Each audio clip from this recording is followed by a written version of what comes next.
Joignez-vous à la discussion. Appelez ou textez le 1-887-CUBE Radio. 1-877-827-2346. On a avec nous Maître Valérie Assouline, qui est avocate en droit de la famille. Maître Assouline, bonjour. Bonjour. Bonjour. D'abord, c'est quoi approchez-vous du micro, s'il vous plaît. C'est quoi votre réaction à ce qui se passe présentement?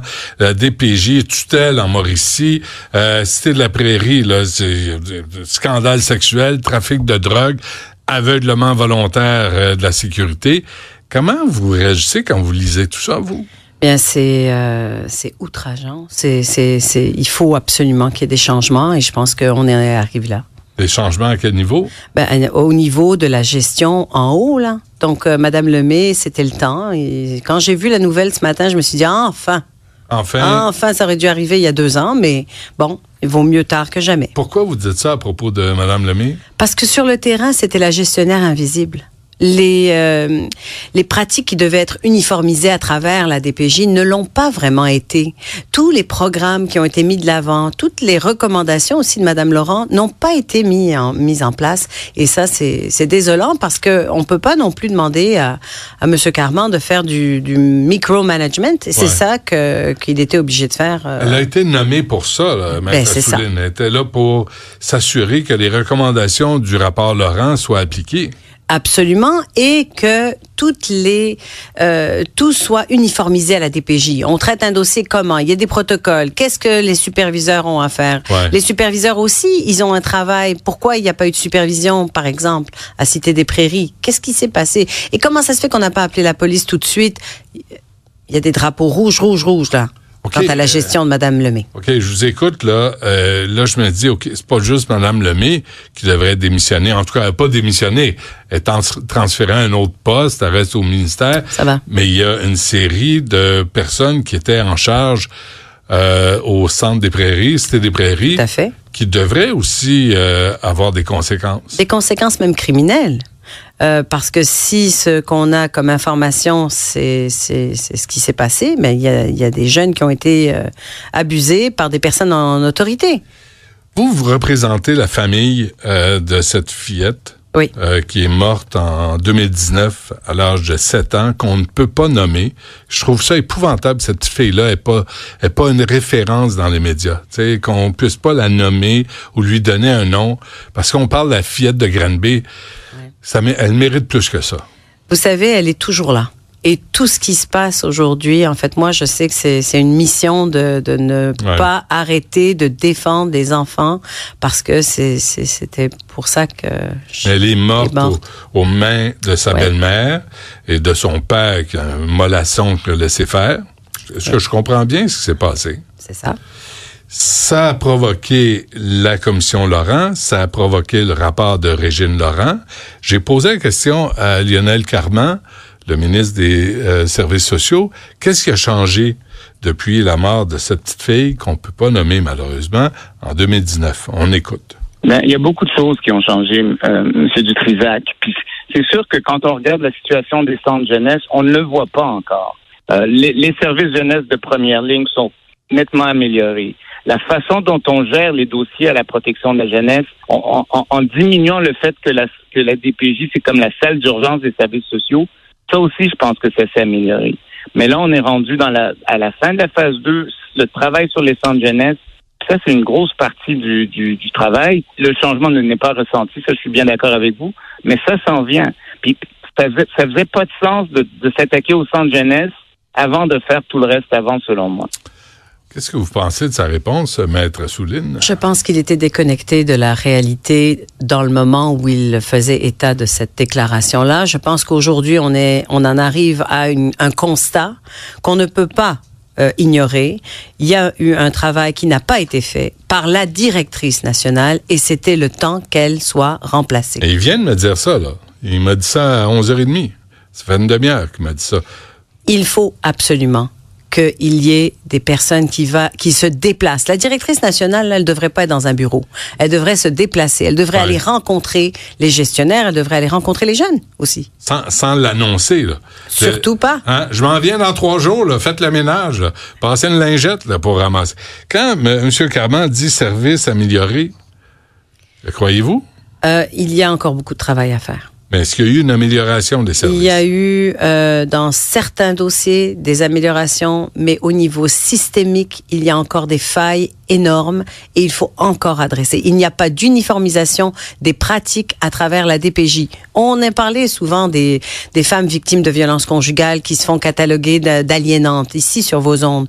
Il n'y a toujours pas de règles, de protocoles qui sont identiques à travers les dossiers et à travers même les centres jeunesse et les régions. Quelle que soit la région, une femme vit violence, je sais pas. Là. Puis il faudrait que la réaction soit la même partout au Québec. Absolument. Parfois même, on a 2 dossiers dans la même région et ils sont complètement... Et on se dit, mais c'est les mêmes dossiers, c'est le même cas et ils sont gérés complètement différemment. C'est comme s'il n'y a pas de gestionnaire qui font leur travail. Parce qu'on peut pas tout mettre sur le dos des intervenants. Ouais. Il faut s'asseoir avec eux et dire, OK, qu'est-ce que vous avez besoin pour faire votre travail? Peut-être la formation, on va vous former. Peut-être qu'il faut comprendre la réalité là, de ces familles-là. Et il y a une incompréhension, je suis désolée, on n'est pas rendu là. Il y a du travail à faire. Incompréhension de la réalité de l'enfance. De l'enfant. La psychologie de l'enfant. Lorsqu'on déplace abruptement un enfant dans des dossiers de conflit, de séparation, c'est l'enfant qui subit ce drame-là. Et se mettre dans les petites chaussures des enfants, ça, malheureusement, on l'a pas encore. Mais on est en octobre 2024, Maître Assouline. Moi, j'entends ça depuis 20 ans. Pourquoi il n'y a pas eu de changement? Pourquoi il n'y a pas eu d'amélioration à ce niveau-là? Mais il semble que malheureusement, la machine se protège.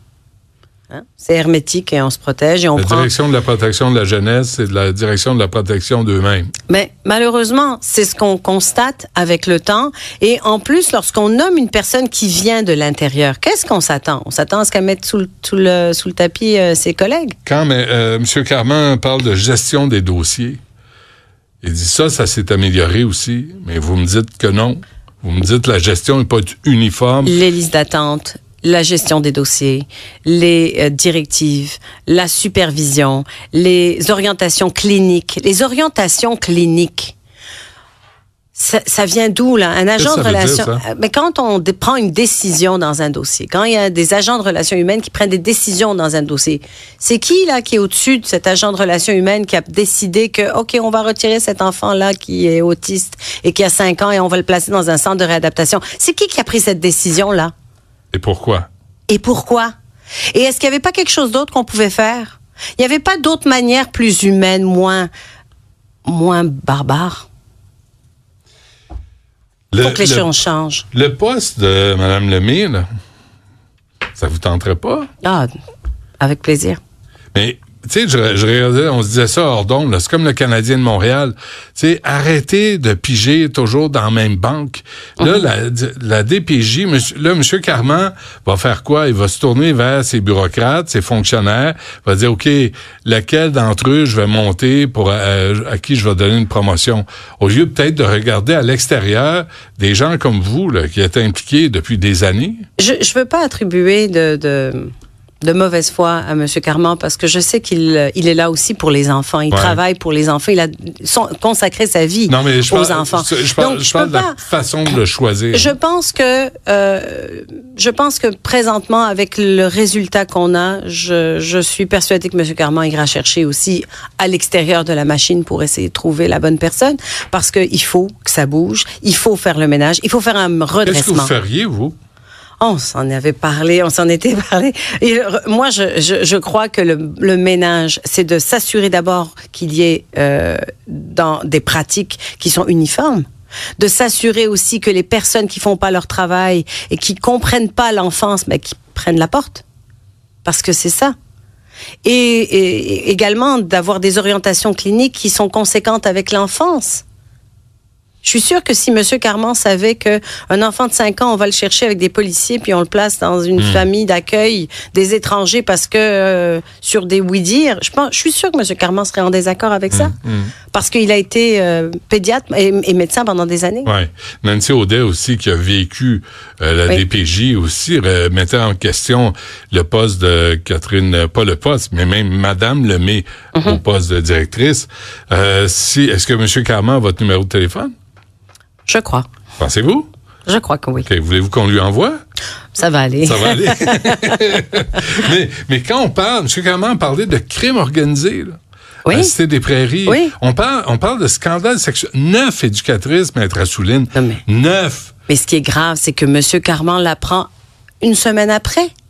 C'est quoi le problème, là, de Mme Lemay? Mais ce qui est grave, Lemay? c'est ce qui se passe à l'origine. 9 éducatrices qui couchent avec des mineurs, mais des mineurs de meurtre, proxénétisme. C'est pas des enfants de cœur, là. Là, il y a la sécurité qui organise ses rondes en fonction du temps que ça prend pour zigner. Là, c'est pas anecdotique, là. Non. Et ça a l'air d'être incrusté dans le centre jeunesse. Et je pense que ces jeunes-là sont des victimes. Hein. Il faut pas. Ils ont eu des relations sexuelles avec des intervenantes qui étaient en pouvoir d'autorité. Et on connaît pas l'histoire de ces jeunes-là qui ont subi ça aussi. Donc il y a encore malheureusement tous ces préjugés-là envers les familles de la DPJ, envers les enfants de la DPJ. On a des bons enfants qui auraient tellement besoin qu'on les accompagne, qu'on les aide et qu'on les sorte de cette machine-là. Non, il y a des petits crisses aussi. Là. Oui, il y en a. Il y a des petites crapules aussi, là. Ils sont pas là pour rien, là. Si on parle de meurtre, de proxénétisme, de prostituer des filles, ils se mettent en gang pour violer des filles. Hein? Vous savez, c'est quoi le processus, là? Oui. Pour les amener à se prostituer, ce petit-là, ce jeune-là, là, il n'est pas à DPJ parce qu'il est une victime, parce que c'est un prédateur, parce que c'est un criminel. On n'a pas le détail de ces jeunes-là qui ont eu des relations sexuelles avec ces intervenantes. Non. Je ne suis pas prête à vous dire aujourd'hui que les victimes, c'est les intervenantes, là. On s'entend. On n'est pas prêt à dire ça. Elles avaient un travail et elles devaient être un modèle et elles n'ont pas été un modèle. Et on ne parle pas de une ou deux, on parle de 9. Oui. Dont une enceinte. Twilight Zone. Et ils ne distribuent pas les condoms à Cité des Prairies? Peu importe, les relations n'auraient pas dû avoir lieu. Non, pas pantoute, à l'origine. Est-ce qu'on sait ce qui se passe dans les centres jeunesse, Maître Assouline? Est-ce qu'on le sait vraiment? Je pense qu'on ne le sait pas. Je pense que Mme Lemay n'était pas sur le terrain, je vous le dis. Elle était invisible. Ça, c'est clair. C'est clair. C'est clair. Mais c'est pas seulement les centres jeunesse. C'est aussi les DPJ. C'est aussi de voir des dossiers avec des parents supervisés pendant des années. C'est aussi de voir des intervenants, parce qu'il y en a, d'excellents intervenants, des perles. Ouais. Mais il y a aussi certains intervenants qui vont abuser dans des dossiers de pouvoir, qui vont pas comprendre, qui vont dire des choses à des enfants qu'on ne dit pas. Parce que les règles ne sont pas assez claires? Règles, formation, directives, protocoles, supervision, le rôle des superviseurs et l'imputabilité. Aussi, hein? Oui. OK, Lionel Carman, le 514... Non, c'est pas Maître Valérie Assouline, c'est parce que j'essaie d'alléger ça, parce que c'est tellement lourd, surtout quand on parle des enfants, surtout on parle des petits pits qui sont agressés, qui sont, qui sont abusés, qui sont violentés. Là, tu dis, on vit dans cette société-là, on a mis en place un système pour les protéger, pour aider les familles à revenir dans le sens... Puis on dirait qu'on n'y arrive pas. Et M. Carman avait dit, on doit avoir la DPJ, ça doit être pour les soins intensifs. Ça ne doit pas être la salle d'urgence. Ouais. Ben là, ça n'a pas changé. Les services en amont, vous vous souvenez? Les services en amont, il n'y en a pas assez encore. Il y a encore beaucoup de travail à faire. Et malheureusement, quand on met des personnes en place qui sont censées faire ce travail-là et qui n'est pas fait depuis 3 ans ou qui est fait de façon instable pour protéger plutôt la machine que de protéger nos jeunes, ben on se retrouve là. OK, dernière affaire. C'est quoi le problème avec les parents? Sincèrement, là, on demande à personne de faire des enfants. Si t'en veux pas, fais-en pas. T'es pas obligé dans la vie de faire des enfants. Si tu fais des enfants, tu veux pas t'en occuper, fais-en pas. Mais vous savez, les parents que je représente sont des personnes extraordinaires. C'est des gens comme vous et moi qui se retrouvent avec la DPJ dans leur vie. C'est des gens qui auraient eu besoin d'un petit coup de main. C'est des mères, par exemple, monoparentales qui se retrouvent du jour au lendemain seules et on peut pas... Déborder. Qui avaient juste besoin qu'on les aide. À la place, on prend leurs enfants, les place. C'est pas évident. Mais la DPJ a sa place. Il y a des dossiers où les parents sont tout croches. Et il y a des dossiers où la DPJ fait un travail incroyable. Ça, je peux pas ne pas le dire parce que c'est trop important. Il faut le dire. La DPJ. C'est pas un travail facile non plus. Non. Et c'est important qu'il reste, que la DPJ soit là, que la DPJ fasse son travail, mais donnons-leur les moyens à ces intervenants-là, donnons-leur la formation et donnons des superviseurs qui vont guider, qui vont leur donner des orientations cliniques aussi. Bonne chance, Maître Valérie Assouline, avocate en droit de la famille. Merci. Puis tenez-moi au courant là, si vous avez un appel. Moi, Merci. Ça passerait par là. Hein.